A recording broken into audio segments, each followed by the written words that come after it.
Que le Seigneur notre Dieu bénisse chacun d'entre nous. Tikete kolonzambe na biso apambola moko na biso. Et que le Seigneur puisse nous assister.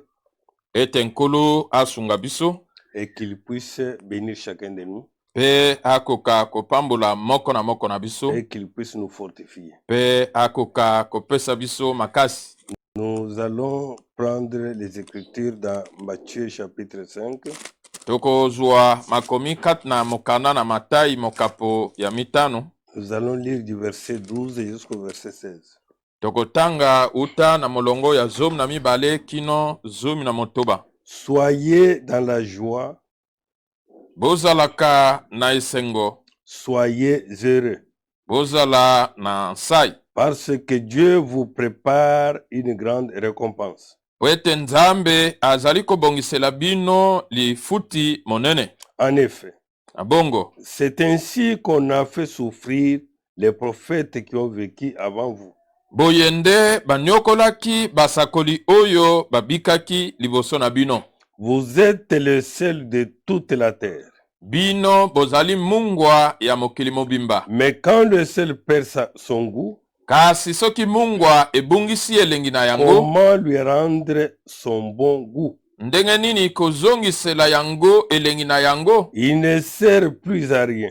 Yango ekozala su na ntina moko te. On les jette dehors bakobwaka yango libanda et les gens marchent dessus. pe bato bakotambola likolo na yango. Vous êtes la lumière du monde. Bozali mpole na mokili. Quand une ville est construite sur une montagne, wana engumba moko etongami likolo na ngomba, elle ne peut pas être cachée. yango ekoki kobomba mate. Et quand on allume une lampe, pe wana bakopelisaka mwinda, ce n'est pas pour la mettre sous un seau. ezali te po ete babomba yango na se na kantini. Au contraire, nzokande on la met bien en haut. bakotia yango penza likolo. Et elle brille pour tous ceux qui sont dans la maison. pe yango ekongengaka pona baye nyonso bazali kati na ndako. De la même façon, lolenge moko, votre lumière doit briller devant tout le monde.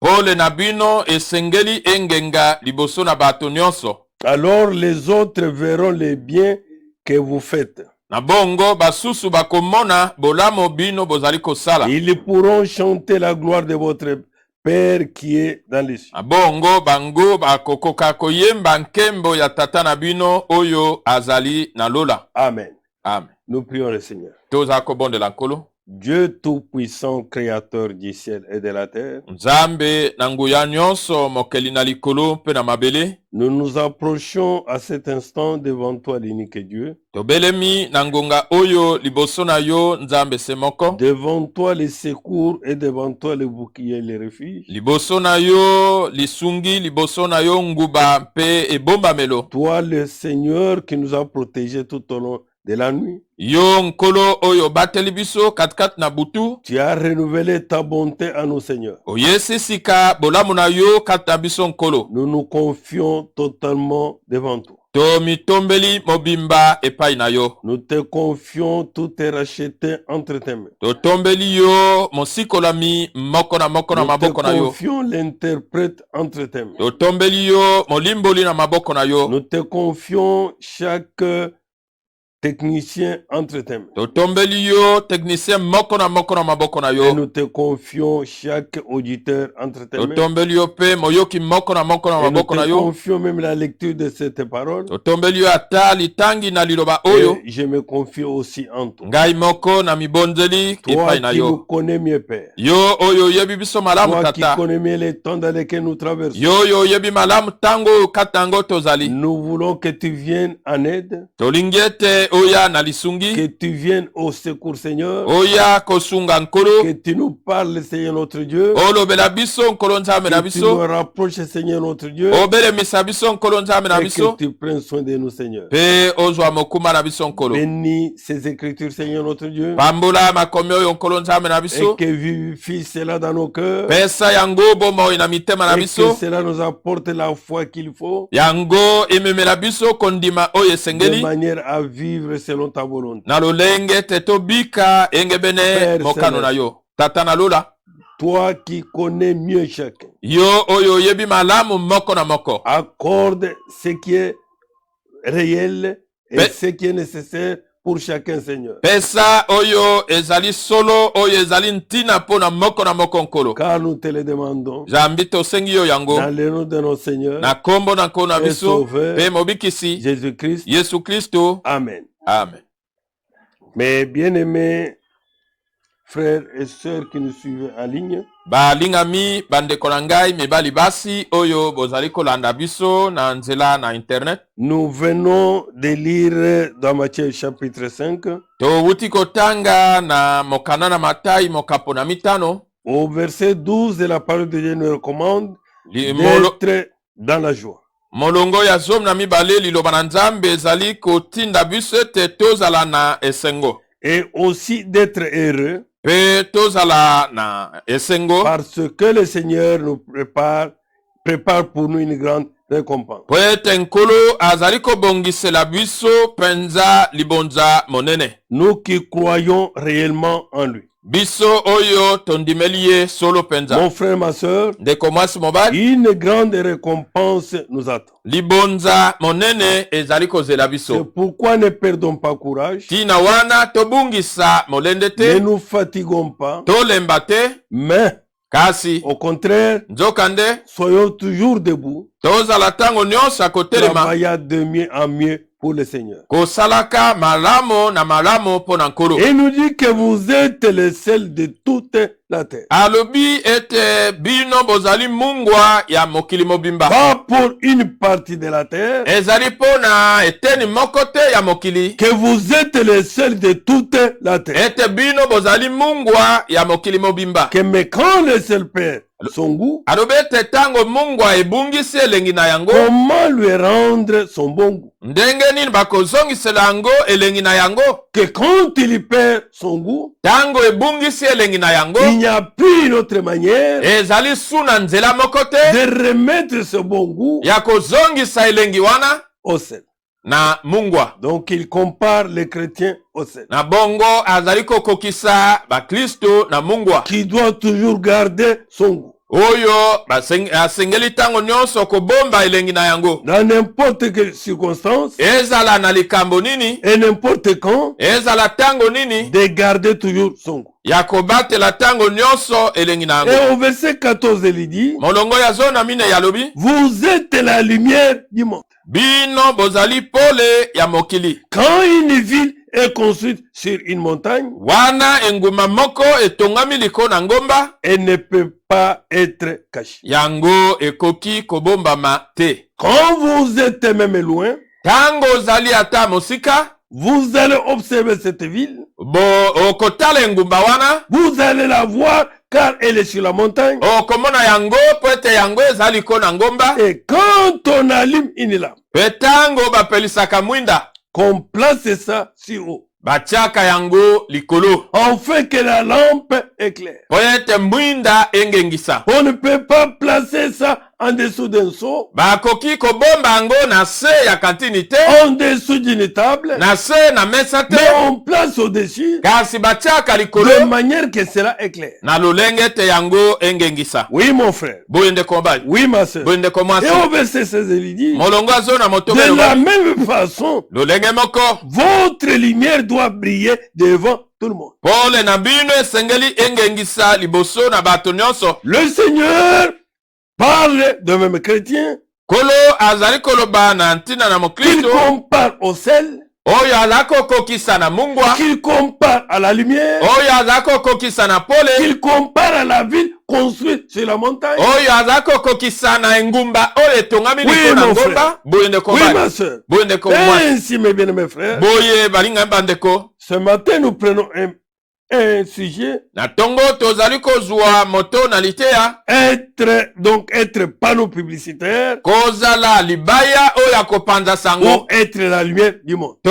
kozala pole ya mokili. Oui, mon frère. Boye ndeko Oui, mobali, ma soeur. boye ndeko Un mwasi. chrétien est comparable à un panneau publicitaire. Mokristo ye akokani na libaya oyo ya kopanza sango. Le panneau qui doit faire la publicité pour Dieu. Libaya oyo esengeli epanza sango mpo na Nzambe. Et quand on fait la publicité, ntango ozali kopanza sango on ne fait pas ça en cachette. basalaka yango na nkuku te. Un panneau publicitaire libayo ya kopanza sango est placé toujours à un lieu yango etiamaka na esika moko qu'il est remarquable, oyo penza ezali komona na polele, qu'il peut transmettre un message yango ekoki kopesa sango moko et qui fait le marketing de celui qui la place. mpe ezali kopanza sango po ete ekoka koloba na ntina na oyo Et ate yango. nous aussi étant des chrétiens, Biso mpe kozalaka bakristo, la Bible nous dit que nous sommes les seuls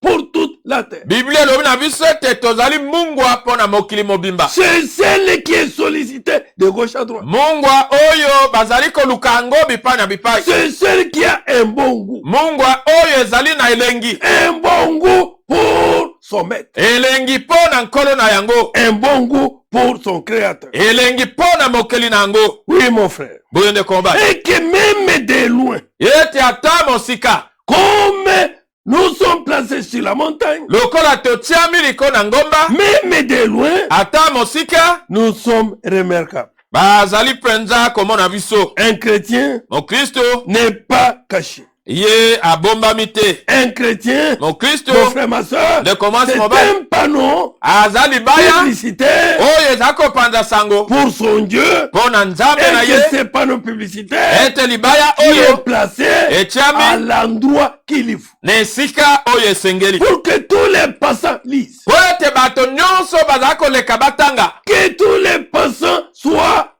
enseignés. baleki nzela nyonso bakoka koteyama, Et que cela puisse les attirer. yango ekoka kobenda bango, Et se les placer dans la position yango etiami na esika pour moko attirer mpo na kobenda tout homme moto qui nyonso passe par là. oyo aza koleka na wana. Nous aussi, Biso mpe mes bien-aimés frères, balingami mes bandeko bien-aimés sœurs, mibali basi, nous sommes les chrétiens. toza bakristo, Notre vie bomoi na que nous biso menons oyo toza n'est pas kobika une vie de cache-cache. ezali bomoi oyo ya nkuku te. Notre vie que nous menons, Bomoi toza kobika c'est une vie qui doit briller eza bomoi esengeli devant kongenga tout le monde. liboso na bato Et les nyonso, gens doivent remarquer bato que basengeli komona réellement, il y a les hommes différents. bazali bato oyo bakeseni, Différents d'eux. bakeseni na bango, Avec une vie différente. na bomoi oyo ekeseni, Avec un langage na différent. elobeli oyo Et ekeseni. que ma soeur, mon frère, Ete ndeko mwasi sans même mobali ouvrir nos bouches, kozanga kofungola ata minoko na biso, notre vie bomoi na biso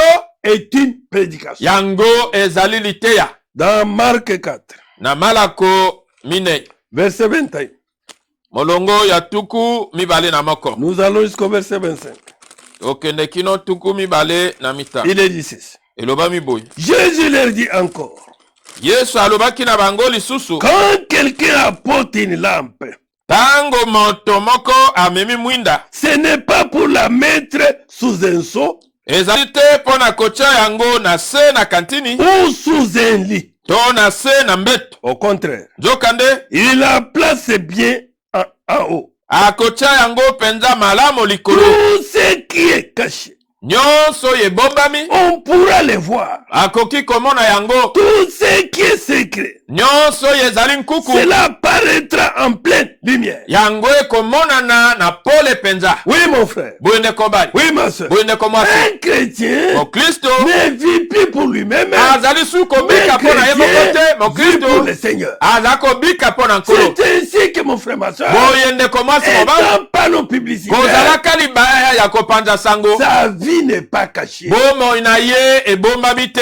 Il n'a pas de secret, mon frère, ma soeur, Azali na sekele te ndeko mwasi qu'il fait mobali en coulisses, oyo aza kosala na mais il ntuku déclare autre chose. mpe na nsima aza koloba makambo mosusu. Comme les gens qui disent, Lokola bato balobaka, ne faites pas ce que j'ai fait, bosala te oyo ngai naza kosala, faites ce que j'ai dit. bosala oyo ngai nalobi. Ce sont des païens. Wana eza bapakano, Ils ne sont pas chrétiens. baza bakristo te. Car ils sont, nous dit mes bien-aimés frères, Po ete awa balobi na biso bandeko, qu'on ne peut pas placer la lampe sous un seau bakoki kotia mwinda te na se na ebombamelo ou sous un lit. to na se na mbeto, Et que tout ce qui est caché, nyonso oyo ebombami, tout ce qui était comme secret, nyonso oyo ezalaki lokola toute nkuku, la vie qu'il mène, bomoi nyonso azalaki kobika, tous les parler qu'il engage, makambo nyonso azalaki koloba, et que tout cela, nyonso wana, mes bien mes frères, balinga bandeko, tout ce qui est caché, nyonso oyo ebombami, on pourra le voir. bakokomona yango, Ta vie bomoi na yo, doit être vue. esengeli emonana, Ton parler elobeli na doit yo, être entendu. esengeli Et eyokana, les gens bato, partant de ta vie, kowutaka na partant bomoi de na ton yo, parler,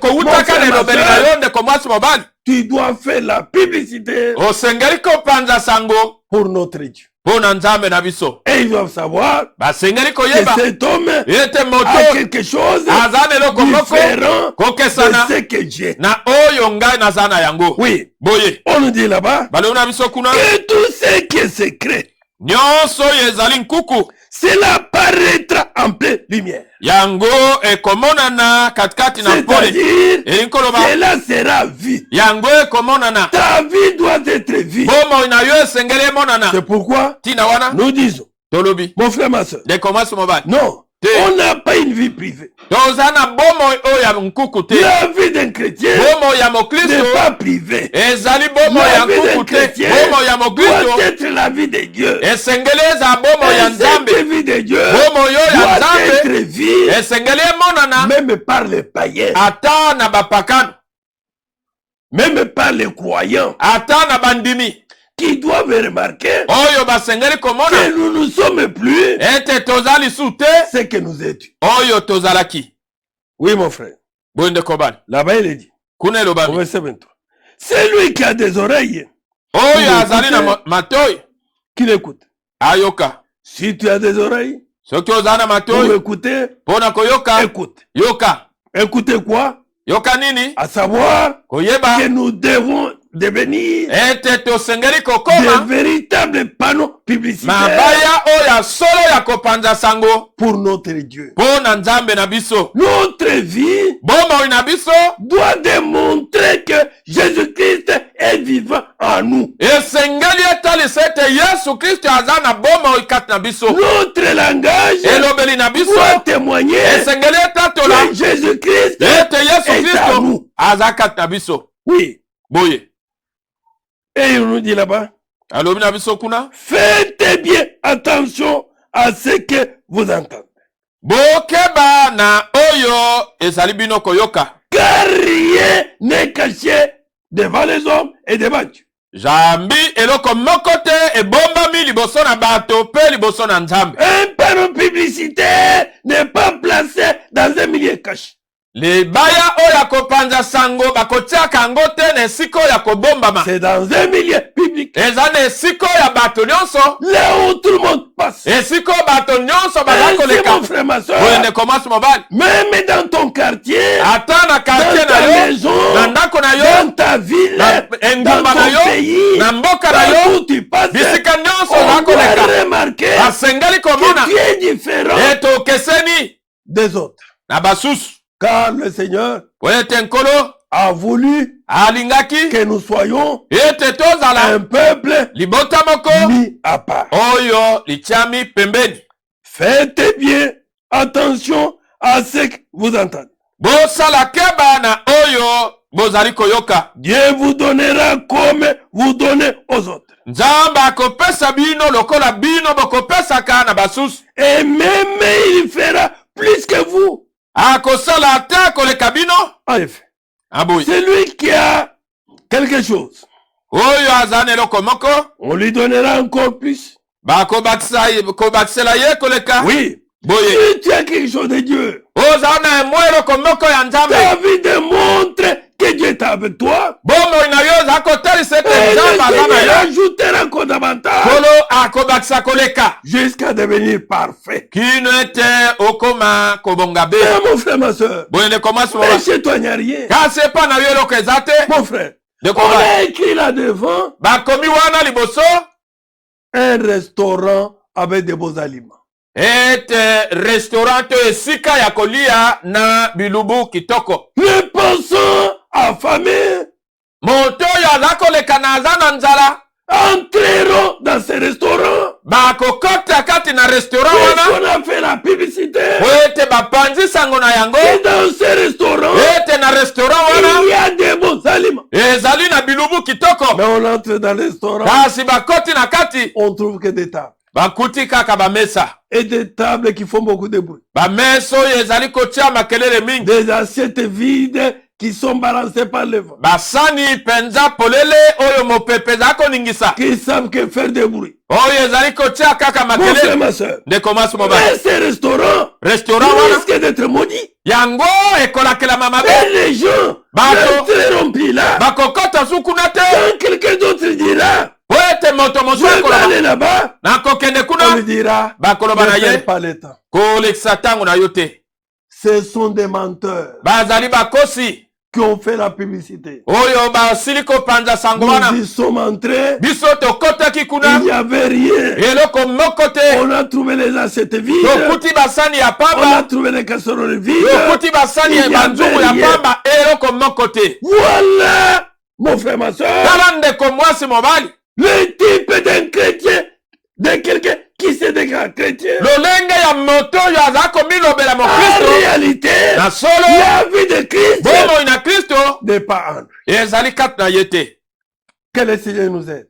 kolo asunga biso Oui, mon frère. boye ndeko Oui, mobali ma soeur. boye ndeko mwasi Nous attendons l'enlèvement, c'est vrai. tozali solo kozela konetolama C'est lui qui attend l'enlèvement à quelque chose. oyo azali kozela konetolama aza na eloko moko C'est quelque chose qui fait la publicité de Dieu. eloko moko oyo ozali kopanza sango ya Il a nzambe une vie sanctifiée. azali na bomo oyo ebulisami Il a le Saint-Esprit. azali na molimo Il santo ne vit pas comme tous les autres. azali kobika te lokola Sa bato manière nyonso de vivre est différente. bomoi na ye ekeseni Et sa vie bomoi na ye fait la publicité yango ezali kopanza sango de Jésus-Christ. ya yesu kristo En effet, na boye c'est lui qui a quelque chose. oyo azali na eloko moko On lui donnera encore plus. bakopesa ye lisu koleka Mais celui qui n'a rien, kasi oyo azali na eloko te il n'y a rien là-dedans. azali na eloko te na kati Il n'y a pas la vie de Dieu. bomoi na nzambe ezali te Mon frère, ma soeur, ndeko mwasi mobali son langage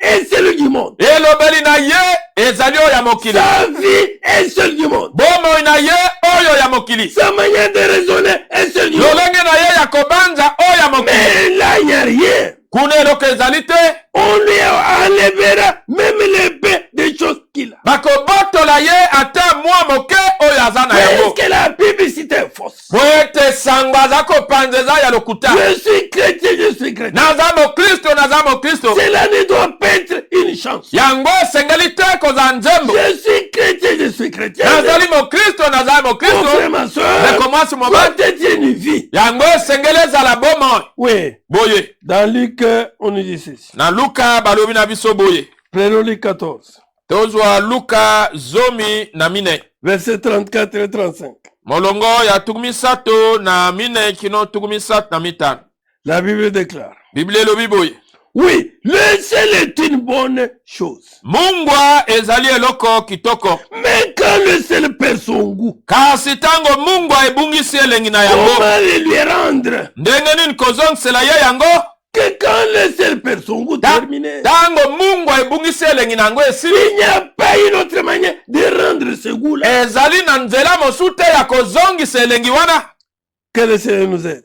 kolo asunga biso On ne peut plus l'utiliser pour la terre ni pour l'engrais. bakoki lisu kosalela yango te mpo na mabele to mpo na kobotisa biloko Alors le ciel devient inutile. na bongo mungwa ekomi na On ne ntina te peut pas l'utiliser même pour l'engrais, bakoki kosalela yango mpo na kobongisa mabele te même pour la terre. ata mpo na mabele On les jette dehors. bakobwaka yango libanda Celui qui a des oreilles pour écouter, tike ete oyo aza na matoi mpo na koyoka qu'il écoute. ayoka Oui, mon frère. boye ndeko mobali Oui, ma soeur. boye ndeko mwasi Nous sommes les saints du monde tozali mungwa ya mokili et nous faisons la publicité, mpe tozali kopanza sango des paroles publicitaires mabaya ya kopanza sango pour notre Dieu. mpo na nzambe na biso Oui, boye que notre vie Et soit la Bible. bomoi na biso ezala biblia Que cela soit l'enseignement. yango ezala malakisi, Que cela soit la prédication. yango ezala liteya, Que cela soit l'exhortation. yango ezala lilendisi Pour les autres. pona basusu. Que Dieu nous vienne en aide. Nzamba ya kosunga biso. Ainsi, mes bien-aimés frères. Boye balinga bande kolangai. Quand nous allons dans 2 Corinthiens, Soki tokei na bakolinti ya on nous mibale. dit ceci. Balobi na biso Nous boye. sommes dans 2 Corinthiens, Bakolinti ya mibale. chapitre 2. Mokapo ya mibale. Mon frère, De combat. verset 14. Molongo ya zomi na mine. Panneau publicitaire du Seigneur, écoute. Libaya ya kopanza sango ya nkolo yoka. Que chacun s'examine. Moko na moko amitala. Qu'il puisse voir. Atala. Est-il les panneaux publicitaires? Solo azali libaya ya kopanza Pour sango. Dieu. Pona nzambe. Ou ne l'est-il pas? To azali libaya oyote. Verset 14, il est écrit. Molongo ya zomi na mine yekomami. Remercions Dieu Toto na nzambe. par le Christ. Na nzela na Kristo. Il nous amène toujours dans le défilé qui fête sa victoire. Oyo azali komema biso penza kati na lifile oyo ezali ko sepela elonga na ye. Il se sert de nous pour faire connaître le Christ en tout lieu. Azali kosalela biso pona kotalisa Kristo bisika nyonso. Que Dieu se sert de nous Ete nzamba la kosalela biso comme des panneaux publicitaires. lokola mabaya ya kopanza sango. Il se sert de nous Aza kosalela pour biso faire connaître Oh, le Christ en tout lieu. komonisa Kristo na bisika nyonso. Partout nous allons. Bisika nyonso Mon frère, tola ma kokende soeur, nde komasi nous mobali. devons notre vie, Bomoi na notre biso. langage Elobeli na biso. doit faire la publicité Esengeli epanza sango pour Jésus-Christ. pona Yesu Kristo. C'est pour cela Tina wana que Dieu nous a envoyé la parole. nzamba atindeli biso C'est pour liloba. cela Tina wana que Dieu est venu vers nous. nzamba ayaki Mon epa na frère, ma biso soeur, nde komasi pour que mobali. nous soyons Biso tozala des panneaux publicitaires pour Dieu. mabaya oyo ya kopanza sango pona nzambe. Permettez que je relise ça. Bopesa nzela natanga yango lisusu. Ça fait vraiment du bien. Ezali penza kosala Et malamu. remercions Dieu Ete totonda nzambe par le Christ. na nzela na Kristo. Il nous amène toujours. Azali komema biso tango nyonso. Pas quelquefois, non. Tango mosusu te. Aujourd'hui, on n'est plus panneaux publicitaires. Lelo ozali libaya ya kopanza sango. Demain, on n'est plus panneaux publicitaires. Lobi ozali su libaya wana te. Aujourd'hui, on est chrétien. Lelo oza mo Kristo. Demain, on n'est plus chrétien. Lobi oza su mo Kristo te. Non, mon frère. Tende kobali. Il nous amène toujours Azali komema biso tango nyonso. dans les défilés qui fête sa victoire. Na lifile oyo ezali kosepela elonga na Et ye. la victoire Kati na a elonga été obtenue yango une ezwami fois pour toutes. mbala moko mpo na libela. Amen. Amen. Qui nous amène toujours dans les défilés Azali komema biso tango nyonso na lifile qui fête sa victoire. oyo ezali kosepela elonga na ye. Et il se sert de nous. Azali kosalela biso. Il se sert de nous.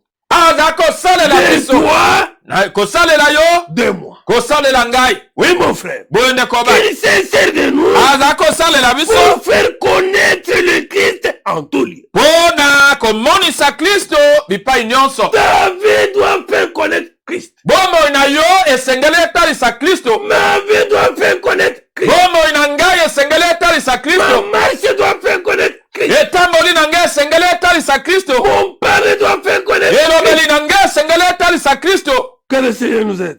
Kolo asunga biso. C'est comme une bonne odeur qui se répand partout. Ezali lokola malasi kitoko yo ezali koyoka na Un bipai bon nyonso. parfum Malasi kitoko se répand partout. yango ezali koyoka na bipai Oui, mon nyonso. frère. Boyende Oui, kobati. ma soeur. Boyende Quand kobati. ce bon parfum est au milieu, Tango malasi kitoko ezali kaka ce bato. bon parfum se répand partout. Malasi kitoko ezali koyoka Quand na un bipai nyonso. véritable chrétien est au milieu, Tango mokristo ya solo ezali ndekomasi mobaki. chacun me reconnaîtra. Moko na moko akososola. Nous avons un chrétien. Toza na mokristo moko. Nous avons une chrétienne Toza na mokristo moko ya qui mwasi. est au milieu de nous. Oyo aza katikati na Oui, biso. Boye. je ne suis pas ce qu'il est. Nazali te oyo ya azali. ou c'est qu'elle est. to oyo mwasi oyo azali Oui, cet homme ou cette femme to mwasi to mobali oyo a une vie aza na bomoi moko différente oyo ekeseni de ma vie. na bomoi na ngai. Oui, mon frère. Boye ndeko mobali, Oui, ma soeur. boye ndeko mwasi, Nous n'allons pas nous préparer tokomilengela te à part de tapage. na makelele mingi. Nous ne serons jamais enlevés Biso tokonetola te comme dans des pique-niques. lokola na picnic. Non, mon frère. Te ndeko mobali, Non, ma soeur. te ndeko Ceux mwasi, qui seront enlevés boyo bakonetolama sont des panneaux publicitaires. bazali mabaya Pendant kopanza qu'ils sango vivent malamu encore wana bazali nano kobika sur la terre. na mokili oyo. Oui, Boye oui, mon frère. boye ndeko mobali, Il est dit là-bas. elobami kuna C'est comme une bonne odeur qui se répand partout. ezali lokola malasi kitoko oyo ezali koyokana kolumba bipai Un nyonso. véritable chrétien doit être cette bonne odeur. Mokristo oyo ya solo asengeli kozala malasi kitoko oyo Qui se répand partout. oyo ezali koyokana bipai Dans sa nyonso, maison, na ndako na ye, dans les quartiers, na quartier, au service ou à l'école, na mosala to na dans etelo, la rue, na balabala, au marché, na wenze, partout il est. bipai nyonso En tout azali, lieu, bisika il est nyonso toujours panneau publicitaire. azali tango nyonso libaya ya kopanza sango. Que le Seigneur nous aide. Kolo asunga biso. Oui, Boye nous sommes comme un parfum agréable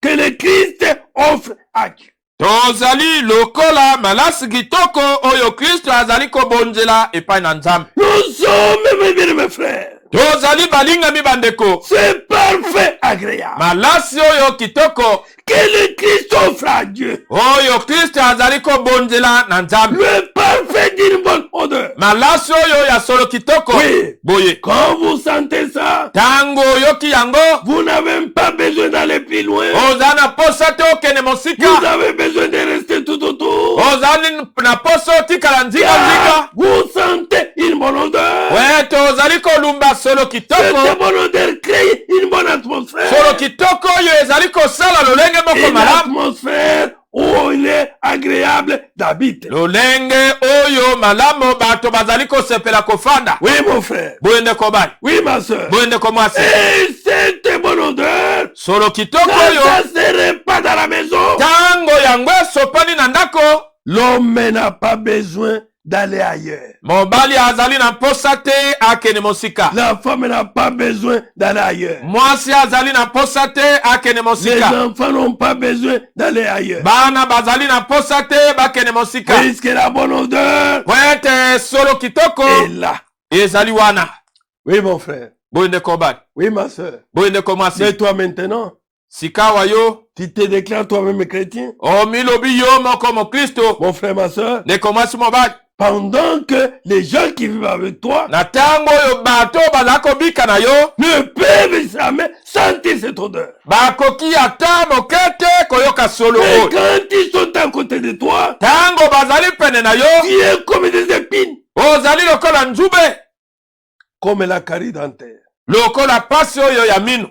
Oui, mon frère. Boye ndeko bali, Oui, ma soeur. boye ndeko Où mwasi, les gens disent wapi bato bazala que koloba cette personne parte vite, moto oyo alongwa akende puisque nous mbamba sommes mal à l'aise. po ete azali kotungisa Un biso. chrétien Mokristo doit mettre à l'aise les gens. asengeli kotia bato na kimia, C'est un parfum agréable à Dieu. azali malasi oyo eza kosepelisa C'est Nzambe, parfait pour ce que Dieu sauve. malasi oyo mpo na baye Nzambe azali Si kobikisa. tu es sauvé Soki par obikisami le Seigneur, na nkolo, si ta vie est sauvée, soki bomoi na yo ebikisami ndeko mwasi tu mobali, dois être un panneau publicitaire. osengeli kozala libaya ya kopanza sango, Le parfum agréable à Dieu. malasi oyo ezali kosepelisa Nzambe. Oui. Boye Oui, mon frère. boye ndeko Oui, ma bali, soeur. boye ndeko mwasi, Examine-toi toi-même. mitala yo moko Tu te déclares chrétienne. omilobi mokristo ya mwasi to ya mobali, Tu attends le retour de Christ. ozali kozela bozongi na Kristo, Mais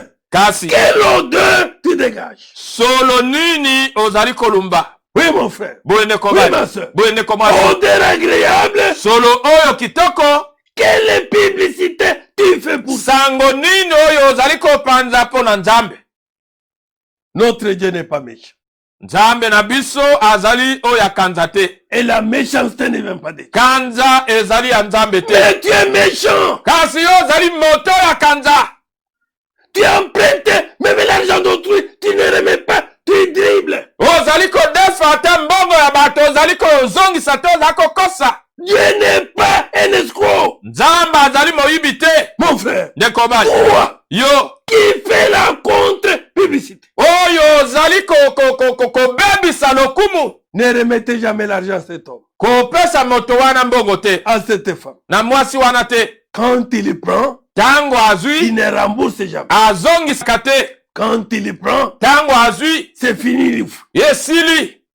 Akili. Quelle publicité Sango nini? pour ta vie, Pona bomoi na yo. pour ton comportement. Pona etamboli na yo. Mon frère, ma soeur, Ndeko mwasi tu mobali. écartes même les gens qui doivent venir à Dieu Ozali ata kokimisa bato basengeli koyepa na à Nzambe. cause de ta mauvaise vie. Na ntina na bomoi na yo mabe.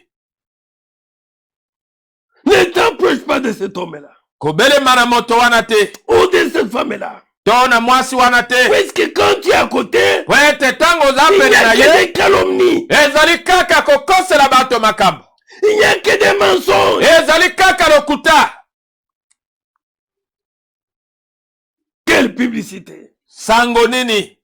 Est-ce que cela peut attirer les gens vers Dieu? Non. Yango ekoko benda bato epa na Nzambe ata moke te.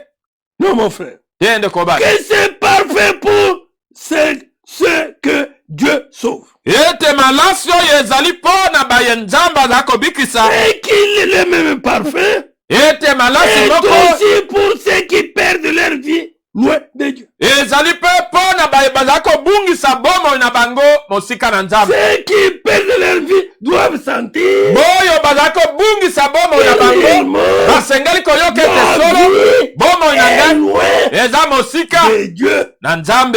par rapport Na à la kokokana vie na que bomoi cet homme ya moto oyo mène. aza kobika. Aide-nous, Seigneur. Sunga biso nkolo. Oui, mon frère. Boye ndeko bai. C'est une odeur de mort qui donne la mort Ezali solo oyo ya kufa ezali kopesa kufa pour les autres. mpo na bamosusu. C'est une odeur de vie qui donne la vie. Ezali solo oyo ya bomoi ezali kopesa bomoi. Et maintenant, ton odeur donne quoi? Sikawa solo oyo yo ezali kopesa nini? Ça donne la mort ou la vie. Ezali kopesa kufa to bomoi. Ta publicité est pour les diables ou pour Dieu. Sango na yo ezali kopanda ezali mpo na diabulu to mpo na Nzambe. Aide-nous, Seigneur. Sunga biso nkolo. Nous nous préparons réellement. Toza komilengela solo. Aide-nous à prendre à cœur notre préparation. Sunga biso ya kozwa na motema mobimba kolengela na biso. Et à être en ordre avec Dieu. Pe ya kozala alima liboso na Nzambe. Amener réellement cette vie Ya kobika solo qui est bomoi digne de oyo l'évangile. oyo elongo bani na sango malamu. Mais Kasi qui est capable de faire un tel travail? nani aza na makoki ya kosala mosala ya boye? Nous ne sommes pas comme beaucoup de gens qui font du commerce avec la parole de Dieu. Biso tozali te lokola bato ebele oyo bazali kosala mombongo na liloba na Nzambe. Dieu regarde seulement au cœur, frère. Nzambe atala kaka motema ndeko. Venez seulement avec vos biens, c'est tout. Boya kaka na boswi na bino esili. Non, mon frère. Te ndeko Non, ma basi. soeur. Te ndeko Il y mwasi. a besoin Nzambe aza na posa d'une vie réellement sauvée, ya bomoi solo oyo ebikisami. transformée, Oyo ebongwani. faisant la publicité de Dieu. Kopanzaka sango ya Un Nzambe. véritable panneau publicitaire pour Dieu. Libaya oyo solo ya kopanza sango mpo na Nzambe. Nous disons la vérité de la part de Dieu. Biso tozali koloba solo ya liloba na Nzambe. Devant Dieu, Boso na comme Nzambe des serviteurs du Christ. lokola basali na Kristo. Amen. Amen. 2 Corinthiens 3. Bakorinti ya mibale misato. Nous prenons à partir du premier verset. Kobanda molongo ya liboso. Il est dit ceci. Elobami boye. Est-ce que nous devons commencer à nous mettre en avant? Solo biso tosengeli komitia biso moko liboso. Certains ont besoin de vous montrer des lettres de recommandation. bamosusu bazali na posa ya kolakisa bino mikanda oyo ya kotindama Ou de vous en demander. to ya kosenga bino mikanda yango. Est-ce que nous en avons besoin aussi? Solo biso pe tozali na bosenga na yango. Notre lettre, Mokanda na biso c'est vous. ezali nde bino. Elle est écrite dans nos cœurs. Yango ekomami na mitema na biso. Tout le monde la connaît et la lit. Bato nyonso bayebi mokanda yango pe bazali kotanga yango. Oui, Iyo c'est clair. ezali polele. Le Christ lui-même Kristo ye moko a écrit cette lettre. akomaki mokanda yango. Et c'est nous qui l'avons apporté. Ezali biso nde tomemaki yango. Oui, Boye. nous devons être cette lettre écrite par Jésus-Christ lui-même. Biso tosengeli kozala mokanda oyo ekomami na Yesu Kristo ye kolo. L'épître vivante nous dit oui, c'est bon. Mokanda o na bomoi ndenge lui sego elobi. Oui, mon frère. Boye ndeko Oui, ma bana. soeur. Boye ndeko mwasi. Les gens, même s'ils n'ont pas la Bible, Bato soki bazangi Biblia, toi, tu deviens la Bible pour eux. yo komi Biblia po na bango. Ta vie les enseigne. Bomoi na yo ezali kolakisa Oui, mon bango. frère. Boye ndeko Ta bana. vie fait la publicité de Jésus. Bomoi na yo ezali kopanza sango ya Yesu. Mais aujourd'hui, Kasi lelo mon frère, ndeko bana. combien d'hypocrites nous en avons aujourd'hui? Bato boni ya bilongi mibale to bakosi tozala bango lelo. Il change seulement les milieux. Abongoli kaka esika Mon frère, kokola. ma soeur, Ndeko mwasi mobali. véritable publicité du diable. Sango penza ya solo ya kopanza ya diabulu. Car sa vie est contraire à la vie de Dieu. Yote bomoi na ye ekeseni penza na bomoi oyo ya Nzambe. Oui, mon frère. Boye ndeko bana. Quand on est public, la publicité de Jésus, Tango ozali kopanza sango ya Yesu, c'est par la publicité. ezali libayo ya kopanza sango. Partout vous êtes, Bipai nyonso ozali, vous avez une vie constante. ozali na bomoi moko. Pas une vie qui varie, Ezali te bomoi oyo eza kokesana. mais une vie constante. Kasi bomoi oyo moko. Que le Seigneur nous aide. Kolo asunga biso. Oui, mon frère. Boye ndeko bana. Que notre lettre, c'est vous. Ete mokanda na biso ezali Elle bino. est écrite dans nos cœurs. Yango ekomami na mitema Tout na le biso. monde la connaît et la Bato lit. nyonso bayebi yango Vous pe baza passez, kotanga tout le yango. monde lit. Ozali kolekana moto nyonso aza Tout le kotanga. monde lit la vie de Jean toi. Moto nyonso aza kotanga bomoi na Nzambe Tout le kati na yo. monde regarde que Jésus-Christ est en toi. Moto nyonso aza kotala ete Yesu Kristo aza Et que kati na ce yo. n'est plus toi qui vis. Ete eza yo lisusu C'est ekobika. Jésus-Christ Eza qui Yesu vit en Kristo toi. kobika kati na yo. Seigneur, aide-nous. Kolo sunga biso. Oui, Boye. c'est clair. Eza polele. Le Christ lui-même a écrit cette lettre. Ye Kristo ye moko akomaki mokanda o. Et c'est nous qui l'avons apporté. Biso nde tomemaki yango. Elle n'est pas écrite avec de l'encre, Yango ekomami na mai na mokanda te. mais avec l'esprit du Dieu vivant. Kasi na molimo na Nzambe na bomoi. Oui, Boye. oui, mon frère. Boye ndeko C'est bana. pourquoi Tina wana. même la Bible nous dit Ata Biblia elobi na biso. cherchez premièrement Boluka yambo. le royaume des cieux. Bokonzi na lola. Oui, mon frère. Boye ndeko bana. Cherchez d'abord le baptême du Saint-Esprit. Luka nano libati ya molimo santo. Quand tu as le Saint-Esprit, Tango oza na mon molimo frère, ma santo soeur, ndeko mwasi le mobali. Saint-Esprit en toi Molimo santo kati na yo. n'accordera pas une vie diabolique, Akopesa te bomoi oyo ya diabulu. pas une vie de riche, Bomoi te oyo ya mayele mabe. pas la vie hypocrite. Bomoi te oyo ya Mais bokosi. le Saint-Esprit en toi Kasi molimo santo Mon kati na frère, yo. ma soeur, Ndeko mwasi mobali. apportera que Akomema la vie de Dieu. bomoi na Nzambe. Et tu deviens à ce moment-là Okomi na un tango wana. véritable panneau publicitaire Libaya pour Dieu. oyo ya solo ya kopanza sango mpo na Nzambe. Et n'est pas gravé dans la pierre, Yango ekomami likolo na libanga te. mais est gravé dans des cœurs humains. Kasi ekomami na mitema oyo na bomoto. C'est dans le cœur humain Na mitema oyo ya bomoto. que le Seigneur, Nde nkolo par son esprit, na nzela na molimo na ye. écrit ça Aza kokoma yango. afin Po que ete nous devenions tokoma des panneaux mabaya ya publicitaires kopanza sango pour Dieu. mpo na Nzambe. Amen. Amen. 1 Pierre 4. Petelo na yambo mine. Voilà ce qu'un Pierre 4 nous dit. Tala oyo Petelo na yambo mine ya lobi na biso. Je prends le premier verset. Nazaliko kamata molongo ya liboso. Et nous descendons. Petozako kita. Le Christ a souffert dans son corps. Na boye Kristo anyokamaki kata nzoto na ye. Alors, vous aussi, Bongo binope. soyez sûrs Bozala na mama. d'une chose. Ya iloko moko. Le chrétien qui souffre dans son corps a laissé le péché. Mo Kristo oyo azali konyokwama kati na nzoto na ye asili kotika lisumu. Amen. Amen. Que le Christ, plutôt, le chrétien qui souffre dans son corps Mo Kristo oyo azali konyokwama kati na nzoto na ye a laissé le péché. asili kotika to kokabwana na lisumu. Pour vous, Pona bino. cette pensée doit être une arme de combat.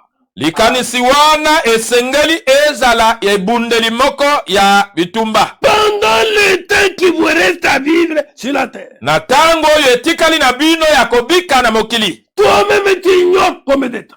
Yo moko oyebi te tango boni. Que pendant ce temps qui nous reste sur la terre. Ete na tango oyo etikali na biso ya kobika na mokili. Comme nous l'avons parlé autrefois. Loko atolobaki mbaleleki. Que Seigneur, Ete nkolo. apprends-moi à compter mes jours. Lakisa ngai ya kotanga mikolo na ngai. Mes jours qui me restent sur la terre. Mikolo na ngai etikali na ngai na Afin mokili. que je sois attaché à toi. Po ete nazala kokangama na yo. Afin que je travaille pour toi. Po ete nasala po na yo. Afin que je chante pour toi. Po ete nayemba po na yo. Afin que je te sers de tout mon cœur. Po ete nasalela yo na motema na ngai mobimba. Pour vous. Pona bino. Cette pensée doit être une arme de combat. Likanisi wana esengeli ezala ebundeli ya bitumba. Pendant le temps qui vous reste à vivre sur la terre. Na tango oyo etikali na bino ya kobika na mokili. Ne suivez pas les mauvais désirs humains.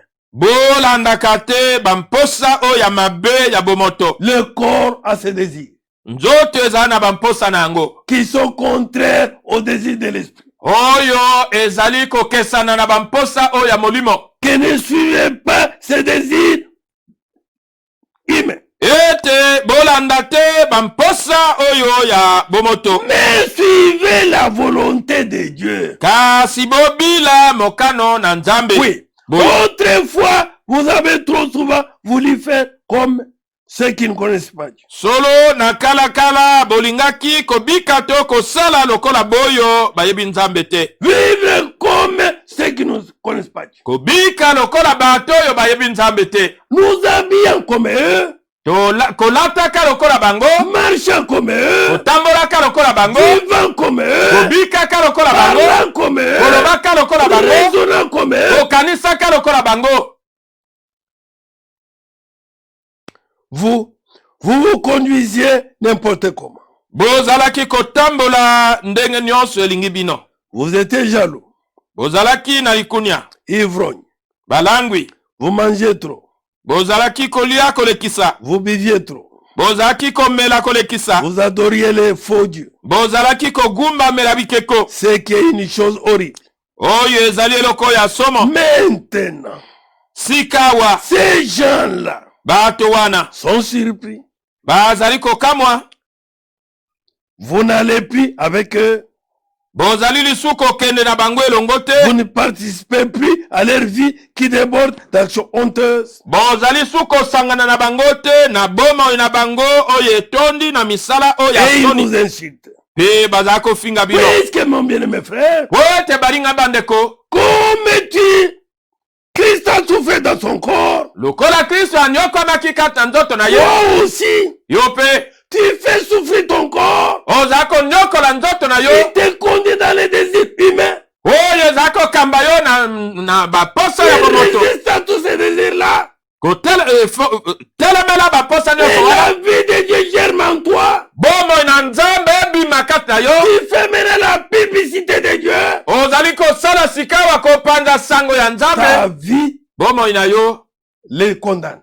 ezali kokwesa bango. Et maintenant, Pe sikawa il commence à t'insulter. babandi kofinga yo. Il commence maintenant à taillir. Babandi sikawa koyina yo. Il veut faire voir quoi? Alingi atalisa nini? Oui, Boye ne te fâche pas. kosilika te. Glorifie Dieu.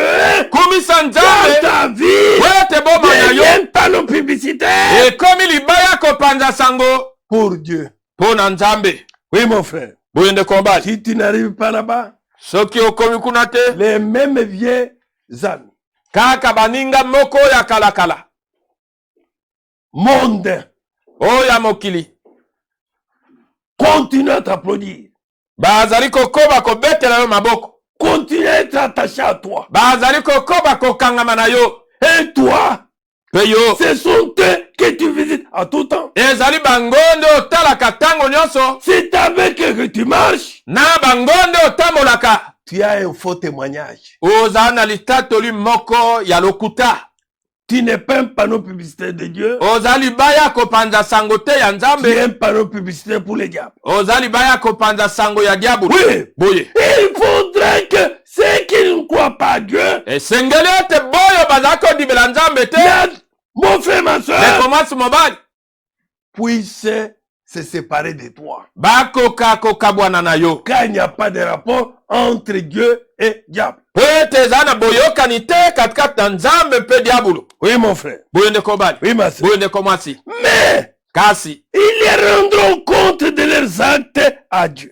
bango bakoyandola na ntina na misala na bango Il est epai na prêt à nzambe. juger les vivants et les morts. Oyo asalingwi kosambisa bato na bomoi mpe C'est pour bakufi. cela que la bonne nouvelle a été annoncée même aux morts. Tina wana sango malamo eteyamaki ata na bakufi. Ils ont été jugés selon ce qu'ils ont fait. Bango basambisamaki henge bene oyo bango basalaki. Comme tous les humains. Lokola bato nyonso. Mais maintenant, Kasi sikawa. grâce à l'Esprit Saint, Na lisungi na molimo santo. ils peuvent vivre selon Dieu. Bakoki kobika kokokana na nzambe. Que le Seigneur nous aide Kolo asunga biso. à être réellement Ya kozala solo. des panneaux publicitaires Mabaya oya kopanza sango. pour notre Dieu. Po na nzambe na biso. Les hommes et les femmes Mibali mpe basi. qui sont des épîtres vivantes, Oyo bazali mikanda o na bomoi. lus Oyo etangami. par tout le monde. Na bato nyonso. Oui, Boye. les gens doivent voir Bato basengeli komona. les caractéristiques de Christ en toi. Bitaliselo na Kristo kati na yo. Oui, mon frère, Boye ne oui, kobali. ma soeur, Boye ne komwasi. que toi-même ne t'appelles pas chrétien, Yo moko komi benga mo Kristo que te. les autres t'appellent Basusu babenga yo chrétien mo Kristo. comme c'était à Bélé. Lokola ezalaki na bere.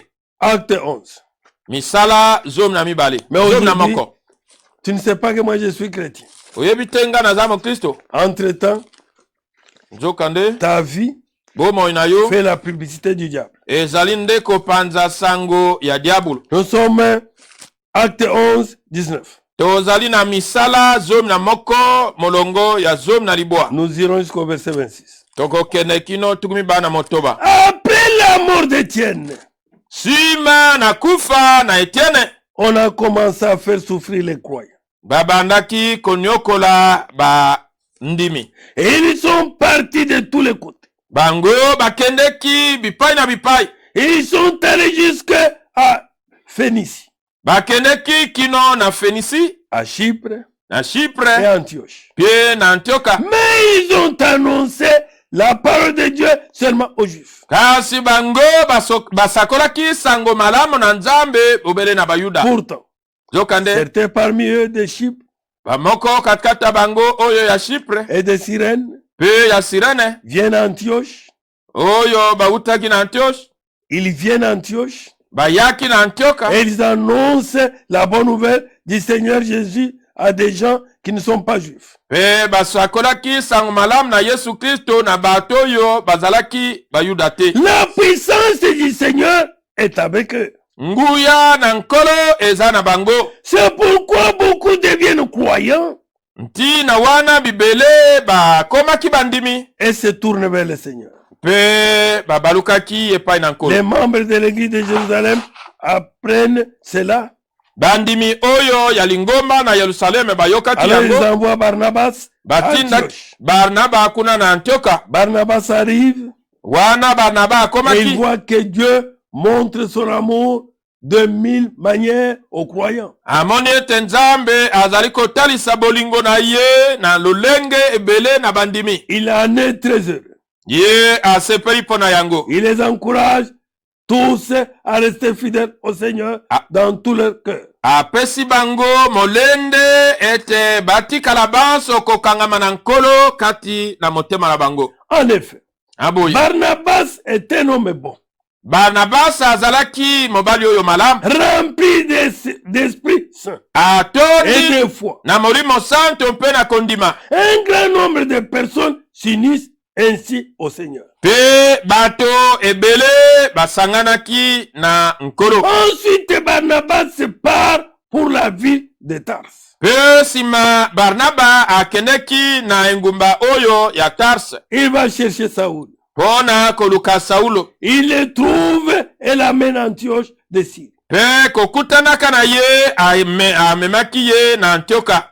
Tous les deux passent une année entière dans cette église. Bango mibale balekisaki mobu mobimba kati na lingomba wana. Ils enseignent beaucoup de monde. Bazali koteya bato ebele. Et c'est à Antioche que, Ezali pour nde la première fois, na Antioka mpo na mbala liboso on n'a pas dit les disciples s'appellent chrétiens.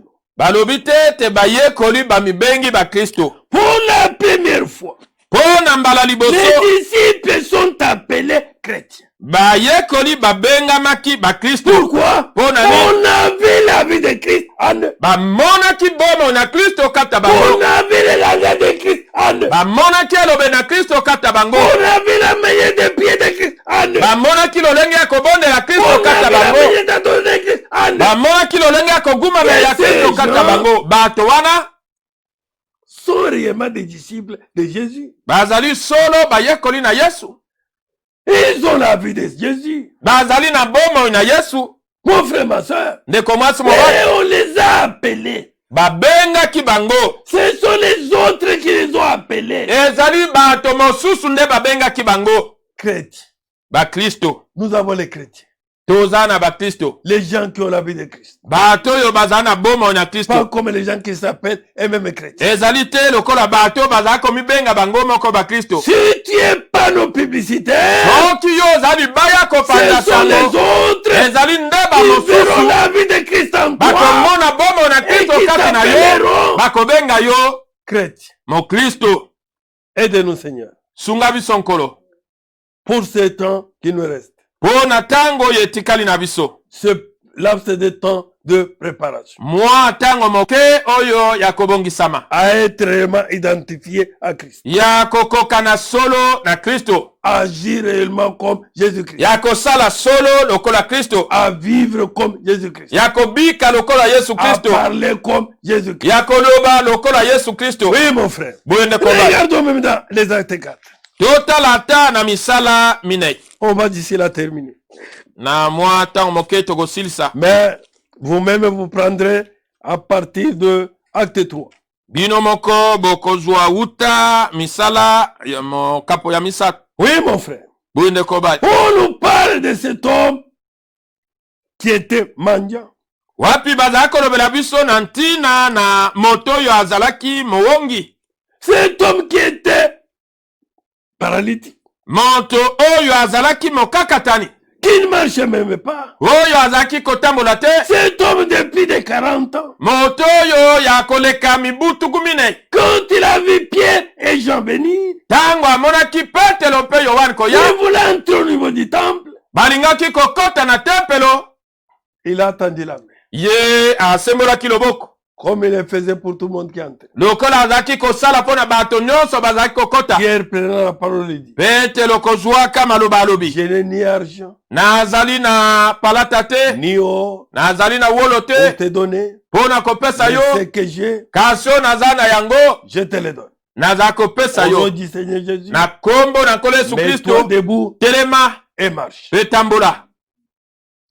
Et l'homme s'est mis debout, il a marché. Mobali oyo atelemaki mpe atambolaki. L'homme de plus de 40 ans. Mobali oyo akoleka mibutu minei. Et mon frère, ma soeur, Ndeko na ngai ya mwasi cet mpe ya homme mobali. suivait maintenant Pierre et Jean partout, même dans le temple. Mobali oyo azali sika wa kolanda Yohane mpe Petelo bipai nyonso ata na tempelo. Maintenant, Sikoyo Pierre et Jean ont commencé à parler de Jésus. Petelo na Yohane babandi koloba na ntina na Yesu. On les a arrêtés. Bakangi bango. Pourquoi vous parlez de cet homme-là? Pona nini bozali koloba na kombo ya moto wana? Cet homme que nous avons crucifié, Moto oyo biso tobakaki, que nous avons rejeté, oyo tobwakisaki. qui vous autorise de parler en son nom. Nani apesi bino ndingisa koloba na kombo na ye? Mes bien mes frères, Balinga bandeko. à partir du verset 5 là-bas, Kobanda molongo ya acte mitano. 4 et 5, Misala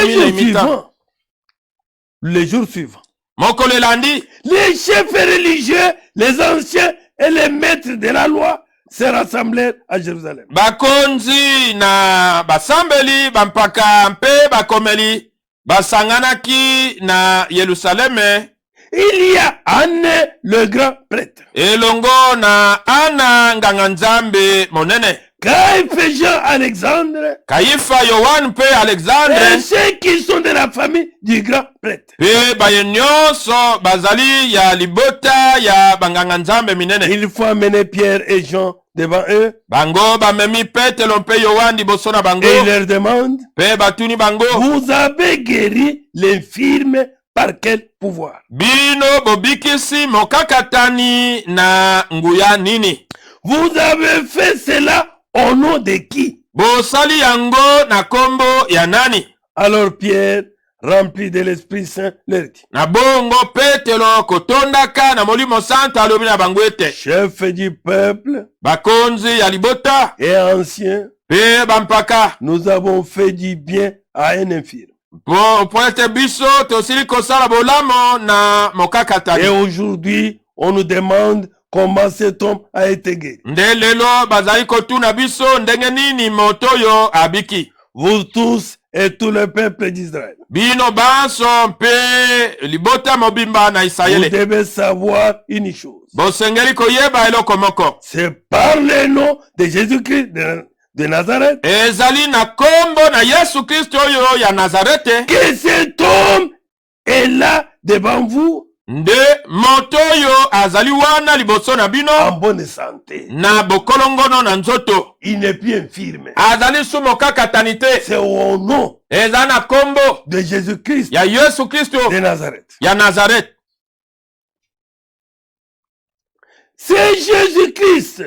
Yesu Kristo oyo Vous l'avez coué sur une croix. bino bobakaki ye na ekulusu, Mais Dieu l'a réveillé de la mort. kasi Nzambe asekwisi ye na bakufi. Les livres s'indiquent de lui. Mikanda esante ezali koloba na ntina na La ye. pierre que vous, Libanga oyo bino les constructeurs, batongi avez rejetée bobwakaki est devenue la pierre principale. ekomi libanga oyo ya songe. Cette pierre, Libanga yango c'est Jésus. ezali Yesu, C'est lui seul ezali bobele ye moko qui peut nous sauver. nde akoki kobikisa biso, Pas quelqu'un d'autre. moto mosusu te, Pas un seul ni sainte. mosanto moko te ya mwasi Pas to un mobali, prophète ou un apôtre. mosakoli to ntoma te, L'unique sauveur, mobikisi se moko c'est Jésus-Christ. ezali Yesu Kristo. En effet, Na boye dans le monde entier, na mokili mobimba Dieu n'a donné aux hommes et personne d'autre pour nous sauver.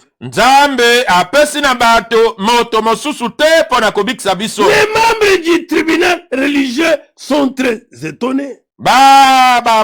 Bato oyo na esambiselo oyo ya banganga Nzambe bakamwi. Pourquoi ils sont étonnés? Mpo na nini bakamwi? Ils voient que Pierre et Jean parlent avec assurance. Bamoni ete Petelo na Yohane bazala koloba penza na mama. Oui, Boye une lettre écrite mokanda oyo ekomami dans le cœur na motema avec l'Esprit Saint, na molimo santo, pas avec l'encre. ekomami na mai na mokanda Les gens te. qui n'avaient pas étudié, Bato oyo bayekola qui bakelasi n'avaient te, aucune considération, bazalaki ata na lokumu moko te, parlent maintenant avec assurance bazali koloba sika wana mama devant ces hommes qui se croient les érudits. liboso na bato bazali komimona bato ya mayele koleka, Les gens qui avaient beaucoup étudié, bato oyo bayekola mingi, les gens qui étaient bien placés, bato oyo bazalaki na lokumu, un petit peuple. kasi liboso na bato Jean pango et Pierre, Yohane mpe qui Petelo faisaient partie de ce petit peuple, oyo bazalaki katikati ya bato pambo oyo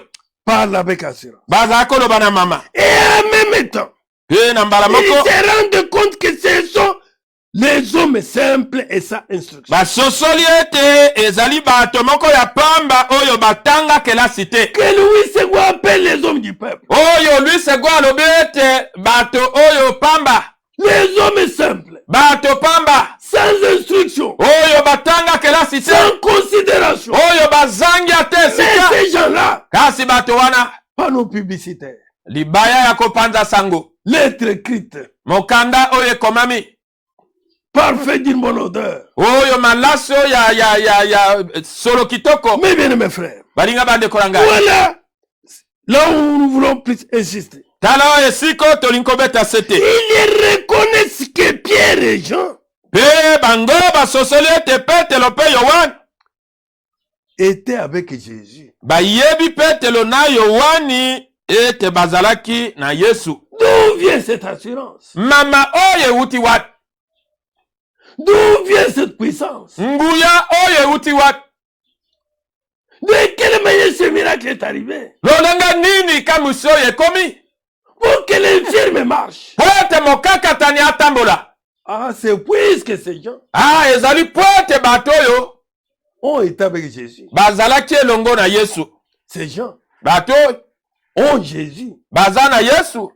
Jésus qui guérit. Yesu Toute ya maladie. bikisaka. Azakata bango. Jésus qui guérit toute maladie. Yesu ya bikisaka bokono Est nyonso. avec eux. Azana bango. Ils ont reconnu. Bango Mon basosolaki. frère, ma soeur. Ndeko mwasi Que mobali. ce sont des panneaux publicitaires. Ete baza mabaya kopanza sango. Pour Jésus. Pona Yesu. Oui, mon frère. Boye ndeko Oui, ma mobali. soeur. Boye ndeko mwasi. Depuis que tu as crié. Uta yo ndima. Mon frère. Ndeko nanga mobali. Nous voulons arrêter, ma soeur. Tolinko silisa ndeko mwasi. Depuis que tu t'es dit que tu as crié. Uta olobi ete ondima. Tu n'as ni l'assurance. Ozali na mama moko te. Ta vie. Bomoi na yo. Personne ne peut dire Moto moko te akokoloba. que cet homme ou cette femme Ete mobali to mwasi oyo. croit au Seigneur Jésus Azali kondimela nkolo et Yesu. que Jésus vit en lui. Ete Yesu azako bika kati Oui, na mon ye. frère. Boye ndeko Oui, ma mwasi. soeur. Boye ndeko Et mwasi. ils ont reconnu ces gens. Kasi bayebaki bato. Les gens simples et sans instruction. Bato ya pamba oyo bayekola ata Ils n'ont kelasi te. même pas étudié. Batanga ata kelasi te. Et ils ont la Bible en eux. Kasi baza na Biblia kati na bango. Oui. Boye. J'écrirai ma parole sur vos cœurs. Nakokoma liloba na ngai na mitema na bino. Avec l'encre, Na mai mais na avec mokanda te. l'Esprit Saint. Kasi na molimo santo. Et comment ces gens, Ndenge nini ils bato. ne savent pas lire. Bayebi kotanga te. Mais ils nous parlent des choses de profondes. Baza kolobela biso makambo ya bozindo. Un miracle Likamwisi. signalé dans Esaïe Oyo elobami na Isaya. que quand il viendra, Ete tango akoya. les infirmes marcheront. Bakakatani bango Vient bakotambola. de s'accomplir. Yango euti kokokisama. Mais ces gens Bato. ont appris où? Bango bayekola wapi. Mais ils étaient avec Jésus. Ah, solo bango bazaki na Ce Yesu. sont des disciples de Jésus. Bazali bayekoli na Mon Yesu. frère, Ndeko toi ba. tu es disciple de qui? Yo oza moyekoli ya nani? Et jusqu'à quand Hino tango nini? le Seigneur, tu marcheras faussement? Okotambola na lolengo ya lokuta. Quelle seule tête? Yango esunga yo. Oui, mon frère. Boye ndeko ba. Oui, ma soeur. Boye ndeko mwasi. Tu n'as même pas l'assurance quand tu marches. Ozali ata na mama te tango oza kotambola. Tu n'as pas l'assurance quand tu vis. Ozali na mama te tango oza kobika. Tu n'as pas l'assurance quand tu prêches. Ozali na mama te tango oza koteya. Tu es en train de t'étonner. Ozali kotatamana. Oui, mon frère. Boye ndeko Quand ba. tu es devant même malade, Tango ozali boso na mobeli. troublé t'étonnant. Penza okotami na mobulu oza kotatamana. Tu as même peur. Ozali kobanga. Oui, mon frère. Boye ndeko Oui, ba. ma soeur. Boye ndeko mwasi. Mais tu es panneau de qui? Ozali libaya ya kopanza sango ya nani? Il n'y a que des panneaux. Ezali bobe na mabaya Il y a les mibale. panneaux de Dieu. Ezali na libaya ya kopanza Il y sango ya a les panneaux du nzambe. diable. Pe ezali na libaya ya kopanza sango Et ya diabo. maintenant, ta vie là, Sikawa bomo na yo wana. fais la publicité de qui? Ezali kopanza sango ya nani? Ta marche là, Etamboli na yo wana. fais la publicité de qui? Ezali kopanza sango ya nani?